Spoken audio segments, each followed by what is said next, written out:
Hello friends, সকাল সকাল চলে এসেছি ছাদে। কারণ ঘরে আছে কুমড়ো আর একটু চিংড়ি মাছ।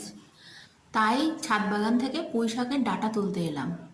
পুঁই শাক, কুমড়ো আর চিংড়ি মাছ দিয়ে রান্না করলে খেতে কিন্তু দারুণ লাগে। আর ছাদে এসে দেখলাম পুঁই শাক ছাড়াও আরও অনেক রকমের সবজি আমার ছাদ বাগানে রেডি হয়ে গেছে। তো প্রথমে আমি কিছুটা ভেন্ডি তুলে নিয়েছি, আর এখন আমি কিছুটা বেগুন তুলে নিচ্ছি। বেগুনগুলো দেখুন, খুব সুন্দর দেখতে হয়েছে। আর এখান থেকে কিছুটা উচ্ছে তুলে নিচ্ছি।